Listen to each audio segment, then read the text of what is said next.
तस्माद्यस्य यतोऽन्वयादितरतश्चार्थेष्वभिघ्नस्वराट् तेने ब्रह्महृदाय आदिकवये मुह्यन्ति यं सूरयः तेजो वानिमृदां यथा विनिमयो यत्र त्रिसर्गो मृषा धाम्ना स्वेन सदा निरस्तकुहकं सत्यं परं धीमहि नरकेसरिणं धिक्कृतहिरण्यकरिणं च सूकरिणं दोषितबुधजनहरिणं वरिणं दरिणं स्मरामि मन्दरिणम् अभ्रमं भङ्गरहितम् अजडं विमलं सदा आनन्दतीर्थमतुलं भजे तापत्रयापहम् मिथ्यासिद्धान्तदुर्ध्वान्तविध्वंसनविचक्षणः जयतीर्थाख्यतरणिः भासतां नो हृदम्बरे तं वन्दे नरसिंहतीर्थनिलयं श्रीव्यासराट्पूजितं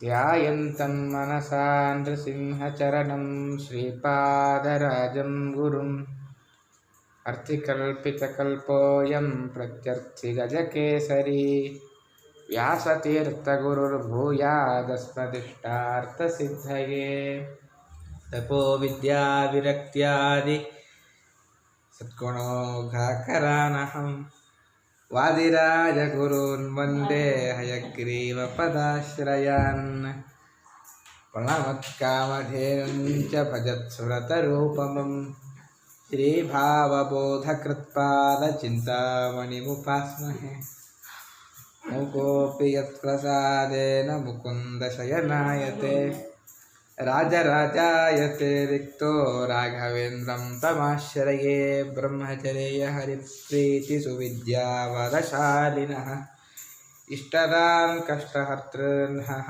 विद्यामान्यान् मुनीन् नुमः तपस्वाध्याय शुश्रूषा कृष्णपूजारतं मुनिं विश्वेशमिष्टदं वन्दे परिव्राट्चक्रवर्तिनं श्रीगुरुभ्यो नमः।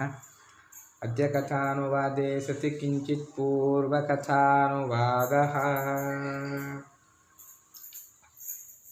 ನಿನ್ನೆಯ ದಿನ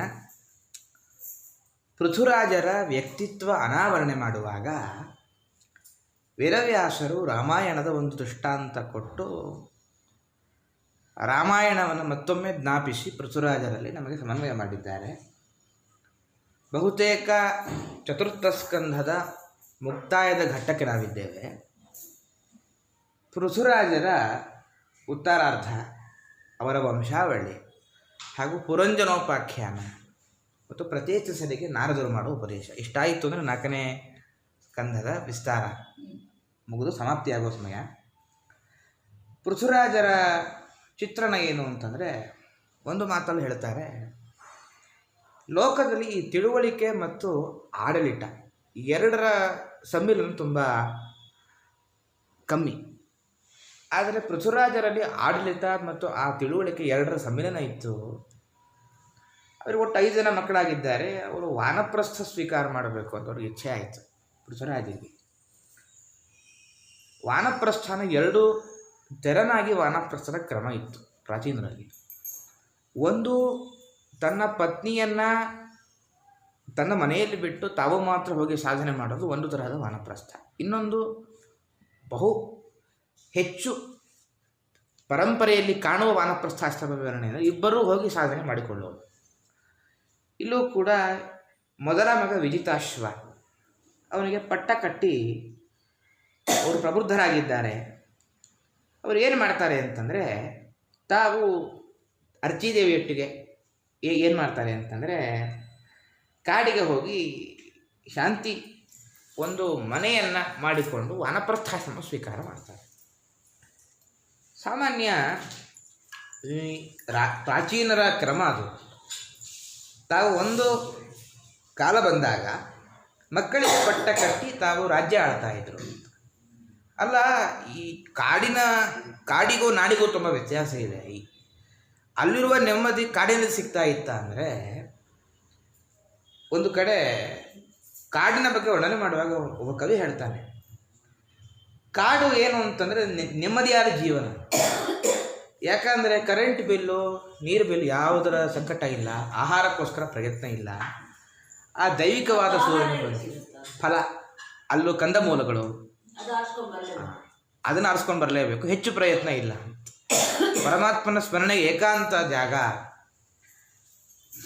ಹಾಗಾಗಿ ಸಹಜವಾದ ಬದುಕು, ಮನುಷ್ಯನ ಸಹಜವಾದ ಬದುಕು ಬೇಕು ಅಂದರೆ ಕಾಡಿನ ಜೀವನ ಮಾಡಬೇಕು ಅಂತ ಕವಿಗಳ ಅಂಬೋಣ. ಇವರು ಕೂಡ ಒಂದು ಮಾಡಿಕೊಂಡು ಒಂದಿಷ್ಟು ವ್ರತಾದಿಗಳನ್ನು ಶುರು ಮಾಡ್ತಾ ಇದ್ದ. ತತ್ರ ಪಾದ್ಯಾತ್ಮ ನಿಯಮ ವೈಖಾನಸ ಸುಸಮ್ಮತೆ ಪ್ರಾರಬ್ಧ ಉಗ್ರ ತಪಸಿ ಯಥಾ ಸ್ವವಿಷಯೇ ಪುರಾ. ತತ್ರ ಅಪಾದ್ಯಾತ್ಮ ನಿಯಮ ವೈಖಾನಸ ಸುಸಮ್ಮತೆ. ವಾನಪ್ರಸ್ಥರಿಗೆ ವಿಹಿತವಾದ ನಿಯಮ ಪಾಲನೆ ಮಾಡಿಕೊಂಡಿದ್ದ ಪ್ರಾರಬ್ಧ ಉಗ್ರ ತಪಸ್ಸಿ ಅಂತ ತನ್ನ ಒಂದು ಉಗ್ರ ತಪಸ್ಸನ್ನು ಪ್ರಾರಂಭ ಮಾಡ್ತಾನೆ. ಹೇಗಿತ್ತು ಅಂದರೆ ಯಥಾಸ್ವ ವಿಷಯೇ ಪುರ ಅಂತ. ಹೇಗೆ ತಾನು ರಾಜನಾಗಿದ್ದಾಗ ದುಷ್ಟರಿಗೆ ತನ್ನ ಪರಾಕ್ರಮದಿಂದ ಸಂತಾಪ ಕೊಡ್ತಾ ಇದ್ದನೋ ಅದೇ ಸಂತಾಪ ಈ ಪರಾಕ್ರಮ ತನ್ನ ದೇಹಕ್ಕೆ ಕೊಡ್ತಾ ಇದ್ದಾನೆ ಅಂತ. ದುಷ್ಟರಿಗೆ ಕೊಡೋ ಸಂತಾಪ ಅಷ್ಟು ಕಠಿಣವಾಗಿ ತನ್ನ ದೇಹವನ್ನು ದಂಡನೆ ಮಾಡ್ತಾ ಇದ್ದಾನೆ. ಅವನ ತಪಸ್ಸಿನ ಚರ್ಯೆಯನ್ನು ವರ್ಣನೆ ಮಾಡ್ತಾರೆ ಮೈತ್ರೇಯರು. ಕಂದಮೂಲ ಫಲಾಹಾರ ತೃಣಪ್ರಣಾಶನಃ ಕ್ವಚಿತ್ ಅಭಕ್ಷಃ ಕತಿಚಿತ್ ಪಕ್ಷಾನ್ ವಾಯುಭಕ್ಷಸ್ತತಃ ಪರಂ. ಕಂದಮೂಲ ಫಲಾಹಾರ, ಕೆಲವು ತಿಂಗಳು ಈ ಗೆಡ್ಡೆ ಗೆಣಸು ಸ್ವೀಕಾರ ಮಾಡಿಕೊಂಡಿದ್ದ. ತೃಣಪ್ರಣಾಶನ ಕ್ವಚಿತ್, ಅದನ್ನು ಬಿಟ್ಟು ಈ ಹುಲ್ಲಿನ ಎಲೆಗಳನ್ನು ಮಾತ್ರ ಭಕ್ಷಣೆ ಮಾಡಿಕೊಂಡಿದ್ದ. ಅಭಕ್ಷಃ ಕತಿಚಿತ್ ಪಕ್ಷಾನ್, ಕೆಲವೊಂದು ಬರೀ ನೀರು ಕುಡಿತಾ ಇದ್ದ.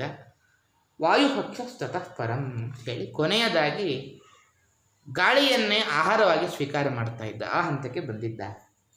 ಸಾಮಾನ್ಯ ಇದು ನಾವು ತುಂಬ ಕಡೆ ಕಾಣ್ತೇವೆ. ಈ ತಪಸ್ವಿಗಳ ಚರ್ಯೆಯನ್ನು ನೋಡುವಾಗ ಕೊನೆಗೆ ಗಾಳಿಯಲ್ಲಿ ಪರ್ಯವಸಾನ ಆಗುತ್ತೆ ಅಂತ. ಯಾಕೆಂದರೆ ಪ್ರಾಣದೇವರ ಮಹತ್ವ ಅಲ್ಲಿಗೆ ಅಂತ ನಾವು ಧ್ರುವನ ಕಥೆಯಲ್ಲಿ ನೋಡ್ತೇವೆ. ಕೊನೆಗೆ ಗಾಳಿಯನ್ನೇ ಸ್ವೀಕಾರ ಮಾಡುವ, ಆಹಾರವನ್ನಾಗಿ ಸ್ವೀಕಾರ ಮಾಡುವ ಸ್ಥಿತಿ ಬಂದಾಗ ಪರಮಾತ್ಮನ ದರ್ಶನ ಆಗುತ್ತೆ. ಇಷ್ಟಾಗಿತ್ತು. ಏನು ಮಾಡ್ತಾ ಇದ್ದಾನೆ, ಆರಣ್ಯಕದ ವ್ಯಾಖ್ಯಾನಕಾರ ಒಂದು ಅಪೂರ್ವ ಅಂಶ ಹೇಳ್ತಾರೆ. ಆರಣ್ಯಕದ ಚಿಂತನೆ ಮಾಡ್ತಾ ಇದ್ದ ಅಂತ. ಒಂದು ವೇದದಲ್ಲಿ ಒಂದು ಆರಣ್ಯಕ ಅಂತ ಒಂದು ಭಾಗ ಇದೆ. ಈ ವಿಶೇಷವಾಗಿ ವಾನಪ್ರಸ್ಥಾಶ್ರಮಗಳು ಚಿಂತನೆ ಮಾಡುವ ಭಾಗ. ಹಾಗೆ ಆ ಆರಣ್ಯಕ ಭಾಗವನ್ನು ಚಿಂತನೆ ಮಾಡ್ತಾ ಇದ್ದ. ಅವನ ತಪಸ್ಸು ಆಯಾಯ ಮಾಸಕ್ಕೆ ತಕ್ಕಂತೆ ಬದಲಾವಣೆ ಆಗ್ತಾ ಇತ್ತು. ಗ್ರೀಷ್ಮೇ ಪಂಚತಪಾ ವೀರ ವರ್ಷಾ ಶ್ವಾಸಾರ ಷಾಣ್ಮುನಿ ಅಖಂಡಮಗ್ನ ಶಿಶಿರೇ ಉದಕೆ ಸ್ಥಂಡಿಲೇಶಯ. ಗ್ರೀಷ್ಮೇ ಪಂಚತಪಾ ವೀರ, ಸುಡು ಸುಡು ಬೇಸಿಗೆ ಗ್ರೀಷ್ಮ ಋತು. ಅಲ್ಲಿ ಪಂಚಾಗ್ನಿಗಳು, 5 ಅಗ್ನಿ ಮೇಲ್ಗಡೆ ಸೂರ್ಯ. ಗ್ರೀಷ್ಮ ಋತುವಿನಲ್ಲಿ ಪಂಚಾಗ್ನಿಗಳ ಮಧ್ಯದಲ್ಲಿ ನಿಂತು ತಪಸ್ಸು ಮಾಡ್ತಾ ಇದ್ದ. ವರ್ಷಾ ಶ್ವಾಸಾರ ವರ್ಷಾಸು ಆಸಾರ ಷಾಣ್ಮುನಿ. ಯಾವಾಗ ಮಳೆಗಾಲ ಆರಂಭ ಆಯಿತೋ ಆ ಜಡಿ ಜಡಿ ಮಳೆಯನ್ನು ಸಹಿಸಿಕೊಂಡು ತಪಸ್ಸು ಮಾಡ್ತಾ ಇದ್ದಂತ. ಅಕಂಠ ಮಗ್ನ ಶಿಶಿರೇ ಅಂತ. ಚಳಿಗಾಲ ಆರಂಭವಾದಾಗ ತನ್ನ ಕತ್ತಿನವರೆಗೂ ನೀರಿನಲ್ಲಿ ಮುಳುಗಿ ತಪಸ್ಸು ಮಾಡ್ತಾ ಇದ್ದ. ಉದಕೆ ಸ್ಥಂಡಿಲೇಶಯ, ರಾತ್ರಿ ಹೊತ್ತು ಶುದ್ಧವಾದ ಆ ನೆಲದಲ್ಲೇ ಮಲಗ್ತಾ ಇದ್ದ.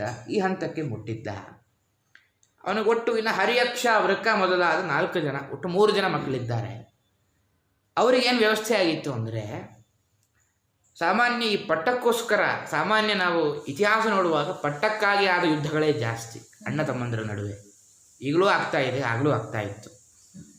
ಇಲ್ಲಿ ಯಾವಾಗ ಈ ಒಬ್ಬ ದೊಡ್ಡ ಮಗ ವಿಜಿತಾಶ್ವ ಅವನು ಪಟ್ಟಕ್ಕೆ ಬಂದಾಗ ನಾವೇನು ಒಂದು ಗವರ್ನರ್ ಅಂತೇನು ಹೇಳ್ತೇವೆ, ಆ ಪದ್ಧತಿಯನ್ನು ಆಗಲೇ ತಂದಿದ್ದ. ಅವನು ತನ್ನ ರಾಜ್ಯದ 4 ಭಾಗಗಳಿಗೆ ಎಲ್ಲರನ್ನೂ ಕಳಿಸಿ ವರದಿಯನ್ನು ಒಪ್ಪಿಸಬೇಕು. ರಾಜ್ಯದ ಮೂಲೆ ಮೂಲೆಯಲ್ಲಿ ಏನಾಗ್ತಾ ಇದೆ ಅಂತ ಒಂದು ರಾಜ್ಯಪಾಲರ ಒಂದು ಪದ್ಧತಿಯನ್ನು ತಂದು ಆ ಕ್ರಮದಲ್ಲಿ ರಾಜ್ಯವಾಳ್ತಾ ಇದ್ದ. ಇನ್ನು ಮುಂದೆ ಪೃಥುರಾಜರು ತಮ್ಮ ಶರೀರ ತ್ಯಾಗದ ಕ್ರಮವನ್ನು ವರ್ಣನೆ ಮಾಡ್ತಾರೆ ಮೈತ್ರೇಯರು. ಮೈತ್ರೇಯೋವಾಚ ತಸ್ಯಾನಯ ಭಗವತಃ ಪರಿಶುದ್ಧ ಕರ್ಮ ಸತ್ವಾತ್ಮನಸ್ತದನು ಸಂಸ್ಮರಣಾನುಪೂರ್ವ್ಯಾ ಜ್ಞಾನಂ ವಿರಕ್ತಿ ಮದಭೂನ್ ನಿಶಿತೇನ ಏನ ಚಿಚ್ಛೇದ ಸಂಶಯ ಪದಂ ನಿಜ ಜೀವಕೋಶಂ ತಸ್ಯಾನಯ ಭಗವತಃ ಪರಿಶುದ್ಧ ಕರ್ಮ. ಪರಮಾತ್ಮನ ಪರಿಚಯನ ಮನಸ್ಸಿಟ್ಟು ಮಾಡ್ತಾ ಇದ್ದ, ಮನಸ್ಸು ಇನ್ನೂ ಶುದ್ಧ ಆಯಿತು. ಸತ್ವಾತ್ಮನಃ ತದನು ಸಂಸ್ಮರಣಾನು ಪೂರ್ವ್ಯ, ಅವನ ಅನುಸಂಸ್ಮರಣೆ ಮಾಡ್ತಾ ಇದ್ದ. ಏನೇ ಕೆಲಸ ಮಾಡ್ತಾ ಇದ್ರು ಮನಸ್ಸು ಪರಮಾತ್ಮನ ಕಡೆಯೇ ಇತ್ತು. ಇಲ್ಲಿ ಅನುಸಂಸ್ಮರಣೆ ಅಂತ ಹೇಳ್ತಾರೆ, ಸ್ಮರಣೆ ಅಂತ ಹೇಳಲಿಲ್ಲ. ವ್ಯಾಖ್ಯಾನಕಾರರು ಹೇಳ್ತಾರೆ 3 ಥರ ಪರಮಾತ್ಮನ ಸ್ಮರಣೆ ಅಂದರೆ 3 ಥರ ಇದೆ. ಒಂದು ಅನುಸಂಸ್ಮರಣೆ, ಒಂದು ಸ್ಮರಣೆ, ಇನ್ನೊಂದು ಸಂಸ್ಮರಣೆ ಅಂತ. 3ಕ್ಕೂ ಅನೇಕ ರೋಚಕವಾದ ಒಂದು ಅರ್ಥ ವೈವಿಧ್ಯವನ್ನು ಹೇಳ್ತಾರೆ. ಸ್ಮರಣೆ ಅಂತಂದರೆ ನಾವು ಕೇವಲ ಪರಮಾತ್ಮನ ಸ್ಮರಣೆಗೆ ಅಂತ ಕೂಡ್ತೇವೆ, ಆದಿಯಿಂದ ಕೊನೆಯವರೆಗೂ ಇಡೀ ಪ್ರಪಂಚ ಸುತ್ತಾಡ್ತಾ ಇರ್ತೇವೆ. ಇದಕ್ಕೆ ಸ್ಮರಣೆ ಅಂತ ಕರೀತಾರೆ. ನಾವು ಯಾವುದನ್ನು ಧ್ಯಾನದಲ್ಲಿ ಕಾಣಬೇಕು ಅಂತ ಕೊಡ್ತೇವೋ ಅದನ್ನು ಬಿಟ್ಟು ಬೇರೆ ಎಲ್ಲ ಕಾಣುತ್ತಾ ಇದ್ರೆ ಅದಕ್ಕೆ ಸ್ಮರಣೆ ಅಂತ ಹೆಸರು. ಇದಕ್ಕಿಂತ ಸ್ವಲ್ಪ ಮೇಲಿನ ಅವಸ್ಥೆ ಸಂಸ್ಮರಣೆ, ಅಂದರೆ ಪರಮಾತ್ಮನನ್ನೇ ಕಾಣ್ತಾ ಇರೋದು. ಅಂದರೆ ನಮ್ಮ ಕಲ್ಪನೆಗೆ ತಕ್ಕಂತೆ ಪರಮಾತ್ಮನನ್ನು, ಶಾಸ್ತ್ರ ಹೇಳಿದ ಕ್ರಮದಲ್ಲಿ ಇನ್ನೂ ಉಪಾಸನೆ ಮಾಡೋ ಹಂತ ಮುಟ್ಟಿರಲ್ಲ, ನಮ್ಮ ಕಲ್ಪನೆಗೆ ತಕ್ಕಂತೆ ಕಾಲ್ಪನಿಕವಾಗಿ ಪರಮಾತ್ಮನನ್ನು ಕಾಣ್ತಾ ಇರೋದು ಇದು ಸಂಸ್ಮರಣೆ. ಅನುಸ್ಮರಣೆ ಅಂದರೆ ಮತ್ತೆ ಅಲ್ಲಿ ಭಕ್ತಿಯೂ ಇರುತ್ತೆ ಸಂಸ್ಮರಣೆಯಲ್ಲಿ. ಅದೇ ಅನುಸ್ಮರಣೆ ಅಂದರೆ 3ನೇ ಹಂತ. ಭಕ್ತಿಯೂ ಇರಬೇಕು, ಶಾಸ್ತ್ರೋಕ್ತ ಕ್ರಮದಲ್ಲಿ ಪರಮಾತ್ಮನನ್ನು ಚಿಂತನೆ ಮಾಡುವುದಕ್ಕೆ ಅನುಸ್ಮರಣೆ ಅಂತ ಕರೀತಾರೆ. ಇವ ಸಂಸ್ಮರಣೆಯನ್ನು ದಾಟಿ ಅನುಸ್ಮರಣೆ ಹಂತಕ್ಕಿದ್ದಾನೆ. ಅನುಸ್ಮರಣಾನುಪೂರ್ವ್ಯ ಅಂತ ಆ ಪರಮಾತ್ಮನ ನಿರಂತರ ಸ್ಮರಣೆ ಇತ್ತು, ಇವನಿಗೆ ಅನುಸ್ಮರಣೆ ಇತ್ತು. ಅಲ್ಲ ಮತ್ತು ಹಾಗಾದರೆ ರಾಜ್ಯಭಾರ ಮಾಡುವಾಗ ಇರಲಿಲ್ವ ಅಂದರೆ ರಾಜ್ಯಭಾರ ಮಾಡುವಾಗಲೂ ಇತ್ತು, ಆದರೆ ಮಧ್ಯೆ ವಿಚ್ಛೇದ ಜಾಸ್ತಿ. ಈ ಜನರ ಒಂದು ಸಮಸ್ಯೆಗಳನ್ನು ಪರಿಹಾರ ಮಾಡಬೇಕು, ಆ ಭರದಲ್ಲಿ ವಿಚ್ಛೇದ ಇತ್ತು. ಇಲ್ಲ, ಅವಿಚ್ಛಿನ್ನವಾಗಿ ಸ್ಮರಣೆ ಆಯಿತು. ಇದರಿಂದ ಏನಾಯಿತು ಅಂದರೆ ಜ್ಞಾನಂ ವಿರಕ್ತಿ ಮದಭೂತ್, ಜ್ಞಾನ ಮತ್ತು ವೈರಾಗ್ಯ ಎರಡು ಬಂತು ಅಂತ ಮೇಲ್ನೋಟ. ಅಲ್ಲ ಅಂದ್ರೆ ಅರ್ಥ ಏನು, ಹಿಂದಿರಲಿಲ್ಲ ಈಗ ಹೊಸದಾಗಿ ಬಂತು ಅಂದರೆ ಅಲ್ಲ, ಹಿಂದಿದ್ದಿದ್ದೇ ವಿಶೇಷ ಅಭಿವ್ಯಕ್ತ ಆಯಿತು ಅಂತ ಮೇಲ್ನೋಟಕ್ಕೆ ಅರ್ಥ. ಇಲ್ಲಿ ಇದನ್ನು ಇನ್ನೂ ವಿಸ್ತಾರ ಮಾಡ್ತಾರೆ ಮೈತ್ರೇಯರು ಕೊನೆಯ ಪಾರದಲ್ಲಿ. ಚಿಚ್ಛೇದ ಸಂಶಯ ಪದಂ ನಿಜ ಜೀವ ಕೋಶಂ. ಜ್ಞಾನ ವೈರಾಗ್ಯ ತುಂಬಿತ್ತು. ಯಾವತ್ತೂ ಒಂದು ಕತ್ತಿಯಿಂದ ಒಂದನ್ನು ನಾವು ಛೇದನೆ ಮಾಡಬೇಕಾದ್ರೆ ಆ ಕತ್ತಿ ಚೂಪಾಗಿರಬೇಕು. ಯಾವತ್ತು ಅಪರೋಕ್ಷ ಜ್ಞಾನಿ ಮನಸ್ಸನ್ನು ಛೇದನೆ ಮಾಡ್ತಾನೆ, ಜ್ಞಾನ ಭಕ್ತಿ ವೈರಾಗ್ಯಗಳಿಂದ ಮನಸ್ಸನ್ನು ಛೇದನೆ ಮಾಡ್ತಾನೆ. ಹಾಗಾಗಿ ಅದು ಚೂಪಾಗಬೇಕಾಗಿತ್ತು, ಶಾರ್ಪ್ನೆಸ್ ಬರಬೇಕು. ಯಾವಾಗ ನಿರಂತರ ಸ್ಮರಣೆ ಮಾಡ್ತಾ ಇದ್ನೋ ಆ ಭಕ್ತಿಯಿಂದ ಅದಕ್ಕೊಂದು ಜ್ಞಾನವೆಂಬ ಕತ್ತಿ, ಜ್ಞಾನ ಭಕ್ತಿ ವೈರಾಗ್ಯ ಎಂಬ ಕತ್ತಿ ಅದು ಏನಾಗಿತ್ತು ಅಂದರೆ ಅದೊಂದು ಶಾರ್ಪ್ನೆಸ್ ಬಂತು. ಅದಕ್ಕೆ ಚಿಚ್ಛೇದ ನಿಜ ಜೀವ ಕೋಶಂ. ಅವನು ಏನು ಮಾಡ್ತಾನೆ ಅಂತಂದರೆ ತನ್ನ ಮನಸ್ಸನ್ನು ಕಡಿತಾನೆ, ಮನಸ್ಸನ್ನು ಶಿಥಿಲ ಮಾಡ್ತಾನೆ ಅಂತ. ಮನಸ್ಸಿನ ಶಿಥಿಲತೆ ಅಂದರೆ ಏನು ಅಂದರೆ ಒಂದು ಹಂತಕ್ಕೆ ಅವನು ಮನಸ್ಸಿನಿಂದ ವಿಚಾರ ಮಾಡೋದನ್ನು ಬಿಡ್ತಾನೆ. ಯಾವತ್ತು ನಮ್ಮ ಲೆಕ್ಕದಲ್ಲಿ ನಮಗೆ ಅನಸ್ತೇಶಿಯ ಹಾಕಿದಾಗ ಮಾತ್ರ ನಮಗೆ ಮಾನಸಿಕವಾಗಿ ಚಿಂತನೆ ಏನೂ ಇರೋದಿಲ್ಲ. ನಿದ್ರೆ ಮತ್ತು ಅನಸ್ತೇಶಿಯ ಎರಡೂ ಬಿಟ್ಟು ನಾವು ಪ್ರತಿ ಕ್ಷಣ ಮನಸ್ಸಲ್ಲಿ ಚಿಂತನೆ ಮಾಡ್ತಾ ಇರ್ತೀವಿ. ಆದರೆ ಅಪರೋಕ್ಷ ಜ್ಞಾನಿ ಮನಸ್ಸನ್ನು ಬಿಟ್ಟು, ಯಾಕೆ ಅವನ ಆತ್ಮನಲ್ಲೇ ಅವನ ಸ್ವರೂಪದಲ್ಲೇ ಎಲ್ಲ ಇದೆ ಅಂತ ಅವನು ತನ್ನ ಸ್ವರೂಪದಿಂದೆಲ್ಲವನ್ನೂ ಕಾಣ್ತಾನೆ. ಒಂದು ಹಂತ ಹೋದಾಗ ಮನಸ್ಸಿನ ಶಿಥಿಲ ಅಂದರೆ ಮಾನಸಿಕವಾಗಿ ಪರಮಾತ್ಮನನ್ನು ಕಾಣುವ ಹಂತ ದಾಟಿ ತನ್ನ ಸ್ವರೂಪದಿಂದಲೇ ಪರಮಾತ್ಮನನ್ನು ಕಾಣ್ತಾನೆ. ಆ ಹಂತಕ್ಕೆ ಅವನು ಮುಡ್ತಾನೆ ಅಂತ ಅರ್ಥ. ಇಷ್ಟು ಹೇಳಿ, ಹಾಗಾಗಿ ಮನಸ್ಸಿನ ಶಿಥಿಲತೆ ಯಾಕೆ ಅಂತಂದರೆ ಸಂಶಯ ಪದಂ ಅಂತ ಹೇಳ್ತಾರೆ. ಅಲ್ಲ, ಯಾಕೆಂದರೆ ಅವನಿಗೆ ಅಪರೋಕ್ಷ ಜ್ಞಾನ ಬರುವ ತನಕ ಮನಸ್ಸು ಬೇಕಾಗಿತ್ತು, ಮನಸ್ಸಿನಿಂದಲೇ ಪರಮಾತ್ಮನನ್ನು ಕಂಡಿದ್ದು. ಮತ್ತು ಈಗ ಯಾಕೆ ಆ ಮನಸ್ಸಿನ ಪ್ರಭಾವವನ್ನು ಮೀರಿ ತನ್ನ ಸ್ವರೂಪಭೂತವಾದ ಜ್ಞಾನದಿಂದ ಪರಮಾತ್ಮನನ್ನು ಕಾಣ್ತಾನೆ ಅಂದರೆ ಸಂಶಯ ಪದಂ ಅಂತ ಹೇಳ್ತಾರೆ. ಮನಸ್ಸನ್ನು ಸಂಕಲ್ಪ ವಿಕಲ್ಪಾತ್ಮಕಂ ಮನಃ ಅಂತ. ಮನಸ್ಸಿನ ಒಂದು ಸ್ವಭಾವ ಎಷ್ಟೇ ನಿಶ್ಚಯವಾದರೂ ಒಂದು ಸಂಶಯ ಲೇಷ ಬರುವ ಪ್ರಸಂಗ ಇದೆ. ಈಗ ಧ್ಯಾನ ಮಾಡುವಾಗ ಪರಮಾತ್ಮನ ಬಗ್ಗೆ ಸಂಶಯ ಬರುವ ಪ್ರಸಂಗ ಇದೆ. ಅದಕ್ಕೆ ಮನಸ್ಸಿನ ಸುದ್ದಿಯೇ ಬೇಡ ಅಂತ ಹೇಳಿ ಮನಸ್ಸನ್ನು ಬಿಟ್ಟು ತನ್ನ ಸ್ವರೂಪಭೂತವಾಗಿಯೇ ಅವನದನ್ನು ಚಿಂತನೆ ಮಾಡ್ತಾನೆ ಹೇಳಿ. ಇನ್ನು ಅವನ ದೇಹತ್ಯಾಗದ ಕ್ರಮ ಹೇಳ್ತಾರೆ. ಅವನು ಒಂದು ಅವಸ್ಥೆಗೆ ಹೋಗಿದ್ದ. ಏನಾಗಿತ್ತು ಅಂದರೆ ಬ್ರಹ್ಮಭೂತೋ ದೃಢಂ ಕಾಲೇ ತತ್ಯಾದ ಸ್ವಕಳೇ ಬರಂ. ಬ್ರಹ್ಮಭೂತ ದೃಢಂ ಕಾಲೇ. ಬ್ರಹ್ಮಭೂತ ಅಂದರೆ ಬ್ರಹ್ಮನೇ ಆದ ಅಂತ ಅರ್ಥ. ಇವನು ಪೃಥುರಾಜ ಬ್ರಹ್ಮನೇ ಆಗಿಬಿಟ್ಟ ಅಂತ ಅರ್ಥ ಮಾಡ್ತಾರೆ. ಅದರ ಆಚಾರ ಅರ್ಥ ಮಾಡೋದು ಪರಮಾತ್ಮನೇ ನನಗೆ ಆಶ್ರಯ ಅಂತ. ಅವನು ಪರಮಾತ್ಮನನ್ನು ಬಿಟ್ಟು ಬೇರೆ ಏನೂ ಕಾಣದ ಸ್ಥಿತಿಯಲ್ಲಿ ಬಂದ. ಪ್ರಪಂಚದ ಕಡೆ ವಾಲುವ ಹಂತವೇ ಅವನು ದಾಟಿದ್ದ. ಅವನಿಗೆ ತಾನು ದೇಹತ್ಯಾಗ ಮಾಡಬೇಕು ಅಂತ ಅನಿಸಿತ್ತು. ಅವನಿಗೇನು ಮಾಡ್ತಾನೆ ಅಂತಂದರೆ, ತಾನೇನು ಒಂದು ಷಟ್ಚಕ್ರ, ತಾನು ಒಂದು ಷಟ್ಚಕ್ರಗಳಿಂದಾಗಿ ಪ್ರಾಣವಾಯುವನ್ನು ಮೇಲ್ಗಡೆ ಊರ್ಧ್ವಮುಖವಾಗಿ ತರ್ತಾ ಬ್ರಹ್ಮರಂಧ್ರದ ಮೂಲಕ ಪ್ರಾಣತ್ಯಾಗ ಮಾಡ್ತಾನೆ. ಇದರ ಮಧ್ಯದಲ್ಲಿ ಒಂದು ವಿಚಾರ ಹೇಳ್ತಾರೆ. ಏನು ಮನಸ್ಸು ತನ್ನ ಕೆಲಸ ಬಿಟ್ಟಾಗ ಉನ್ಮನೀಭಾವ ಅಂತ ಒಂದು ಅದರ ಪರಿಭಾಷೆ ಯೋಗಶಾಸ್ತ್ರದಲ್ಲಿ. ಆ ಉನ್ಮನಿ ಭಾವಾವಸ್ಥೆಯನ್ನು ಹೊಂದಿದ ಅಂತಂದರೆ ಅವನ ಅಂತ್ಯಕಾಲ ಸಮೀಪ ಅಂತ ಅರ್ಥ. ಆ ಉನ್ಮನಿ ಭಾವ ಹೊಂದಿದ್ದ ಅವನು ದೇಹ ಬಿಟ್ಟ. ದೇಹತ್ಯಾಗ ಮಾಡುವಾಗ ಎಲ್ಲ ಲಯ ಚಿಂತನೆ ಎಲ್ಲ ಮಾಡ್ತಾ ಅವನು ತನ್ನ ದೇಹವನ್ನು ಬಿಡ್ತಾನೆ. ಅವನಿಗಿಲ್ಲಿ ಕೊನೆಯದಾಗಿ ಇಲ್ಲಿ ಒಂದು ಪರಮಾತ್ಮನ ಸ್ಮರಣೆ ಬರುತ್ತೆ. ಅವು ಭೀಷ್ಮಾಚಾರ್ಯ ನೋಡ್ಬೋದು. ತಮ್ಮ ಇಡೀ ಜೀವನದಲ್ಲಿ ಅನ್ನದ ಸಹವಾಸ, ದುರ್ಯೋಧನ ಅನ್ನದ ಋಣ ಇತ್ತು. ಕೊನೆಯದಾಗಿ ಭೀಷ್ಮ ಸ್ತವರಾಜ ಅಂತ ನಾವು ಕೇಳ್ತೇವೆ. ಕೃಷ್ಣನನ್ನು ನೋಡ್ತಾ ಸ್ತೋತ್ರ ಮಾಡ್ತಾ ಅಷ್ಟೂ ತಪ್ಪನ್ನು ಕ್ಷಮಿಸುವಂತ ಪ್ರಾರ್ಥನೆ ಮಾಡ್ತಾರೆ. ಅವರಿಗೆ ಒಂದು ಸ್ವಾರಸ್ಯ ಏನು ಅಂದರೆ, ಮರಣಕಾಲಕ್ಕಿಂತ ಮುಂಚೆ ಕೃಷ್ಣನ ಸ್ಮರಣೆ ಇರುತ್ತೆ, ಮರಣಕಾಲದಲ್ಲಿ ಈಶ್ವರನ ಸ್ಮರಣೆ ಬರಲಿಲ್ಲ. ಹಾಗಾಗಿ ಮತ್ತು ಅವ್ರಿಗೆ ಸಂಸಾರ ಇದೆ. ಹಾಗಾಗಿ ನಾವು ಅಂತ್ಯಕಾಲದಲ್ಲಿ ಆಚಾರ್ಯ ಹೇಳಬೇಕು, ಸಂತತಂ ಚಿಂತೆಯೇನಂತ ಮಂತಕಾಲೇ ವಿಶೇಷತಃ ಅಂಥೇಳಿ. ನಾವೇನೋ ಈಗಲೇ ಸಾಧನೆ ಮಾಡಿಬಿಡ್ತೇವೆ, ಅಂತ್ಯಕಾಲದ ಸ್ಮರಣೆ ಬರಬೇಕು ಅಂತಲ್ಲ, ಅನೇಕ ಜನ್ಮಗಳ ಸಂಗ್ರಹ ನಮಗಿರಬೇಕು ಅಂತ. ಹಾಗಾಗಿ ಭೀಷ್ಮಾಚಾರ್ಯಗೂ ಬರಲಿಲ್ಲ ಕೊನೆ ಕಾಲದಲ್ಲಿ ಪರಮಾತ್ಮನ ಸ್ಮರಣೆ. ಬಂದಂಗೆ ಕಾಣುತ್ತೆ, ಆದರೆ ನಮಗದು ಕೊನೆ ಕಾಲ ಅಂತ ಇರೋದಿಲ್ಲ. ಯಾಕೆ ಪ್ರಾಣವಾಯುವಿನ ಸಂಚಾರ ತುಂಬ ಸೂಕ್ಷ್ಮ. ಪೃಥುರಾಜರಿಗೆ ಅನೇಕ ಜನ್ಮಗಳ ಸಾಧನೆ ಇತ್ತು. ಅವ್ರಿಗೇನಾಯಿತು ಅಂತಂದರೆ ಅಂತ್ಯಕಾಲದ ಸ್ಮರಣೆ ಅವರು ಬಂತು. ಬ್ರಹ್ಮರಂಧ್ರದ ಮೂಲಕ ತಮ್ಮ ದೇಹವನ್ನು ಪರಿತ್ಯಾಗ ಮಾಡ್ತಾರೆ. ಇನ್ನು ಅರ್ಚಿದೇವಿಯರ ವೃತ್ತಾಂತವನ್ನು ಹೇಳ್ತಾರೆ. ಅರ್ಚಿದೇವಿಯರು ಅವ್ರು ಹೇಗಿದ್ದರು ಅಂತಂದರೆ, ಅರ್ಚಿರ್ನಾಮ ಮಹಾರಾಜ್ಞಿ ತತ್ಪತ್ನ್ಯನುಗತಾವನಂ ಸುಕುಮಾರ್ಯ ತದರ್ಹಾ ಚ ಯತ್ಪದ್ಭ್ಯಾಂ ಸ್ಪರ್ಶನಂ ಭುವಃ. ಅರ್ಚಿರ್ನಾಮ ಮಹಾಪತ್ನಿ, ಮಹಾರಾಜ್ಞಿ ಅಂತ ಅರ್ಚಿ ಅಂತ ದೊಡ್ಡ ಪಟ್ಟ ಅವಳಿಗೆ. ತತ್ಪತ್ನ್ಯನುಗತಾವನಂ, ಪತಿಯನ್ನು ಅನುಸರಿಸಿಕೊಂಡು ನನಗೆ ಸಂಬಂಧವೇ ಇಲ್ಲ. ಸಾಮಾನ್ಯ ಒಬ್ಬ ಕವಿ ಹೇಳ್ತಾನೆ, ಸ್ತ್ರೀಯರ ಸ್ವಭಾವ ಏನು ಅಂತಂದರೆ, ಸುಖ ಬಂದಾಗ ಇರ್ತಾರೆ ಗಂಡನೊಟ್ಟಿಗೆ, ದುಃಖ ಬಂದಾಗ ಕಷ್ಟ ಬಂದಾಗ ನಮಗೆ ಸಂಬಂಧವೇ ಇಲ್ಲ, ನಮ್ಗೆ ತವರು ಮನೆ ಇದೆ ಅಂತ ಪಲಾಯನವಾದ ಸಾಮಾನ್ಯ ಕೆಲವರದು. ಆದರೆ ಇವಳು ಹಾಗಿರಲಿಲ್ಲ. ತತ್ಪತಿ ಅನುಗತ ವಯಂ ಅಂತ ಹೇಳಿ ಅವನನ್ನೇ ಅನುಸರಿಸಿ ಕಾಡಿಗೆ ಬಂದಿರ್ತಾಳೆ. ಒಂದು ರೋಚಕವಾಗಿ ಒಂದು ವರ್ಣನೆ ಮಾಡ್ತಾರೆ. ಸುಕುಮಾರಿ ಅತದರ್ಹಾಸ ಯತ್ಪದ್ಭ್ಯಾಂ ಸ್ಪರ್ಶನಂ ಭುವಃ. ಕಾಡಿನ ನೆಲಕ್ಕೆ ಬರೀ ಒಂದು ಸ್ಪರ್ಶ ಆಗಲಿಕ್ಕೂ, ಅವಳ ಪಾದದ ಕೋಮಲತೆ ಎಷ್ಟಿತ್ತು ಅಂದರೆ ಕಾಡಿನ ನೆಲಕ್ಕೆ ಸೋಕುವುದಕ್ಕೂ ಬಯಸ್ತಾ ಇರಲಿಲ್ಲ ಅವಳ ಪಾದ, ಅಷ್ಟು ಕಷ್ಟಪಟ್ಟು ಬಂದಿದ್ದಾಳೆ. ಅತೀವ ಭರ್ತೃವ್ರತ ಧರ್ಮನಿಷ್ಠಾ ಶುಶ್ರೂಷಯಾಚಾರ್ಷ ದೇಹಯಾತ್ರಯ ನಾವಿಂದತಾರ್ತಿಂ ಪರಿಕರ್ಷಿತಾಪಿ ಸಾ ಪ್ರೇಯಸ್ಕರ ಸ್ಪರ್ಶನಮಾನ ನಿರ್ವೃತ. ಅತೀವ ಭರ್ತೃವ್ರತಧರ್ಮನಿಷ್ಠಾ ಶುಶ್ರೂಷಯಾಚಾರ್ಷ ದೇಹಯಾತ್ರಯ. ಗಂಡ ಮಾಡಿದ ಅಷ್ಟು ಕಠಿಣ ವ್ರತನಿಯಮಗಳನ್ನು ಮಾಡ್ತಾ ಇರ್ತಾಳೆ.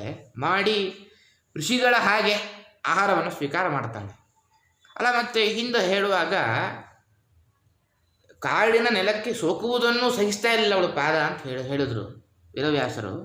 ಮತ್ತು ಹಾಗಾದರೆ ಆ ಶರೀರ ಕೃಶ ಆಯ್ತಲ್ವ, ಅವಳಿಗೆ ಏನು ಆಯಾಸ ಆಗಲಿಲ್ವ ಅಂದರೆ ಪ್ರೇಯಸ್ಕರ ಸ್ಪರ್ಶನ ಮಾನ ನಿರ್ವೃತ್ತ.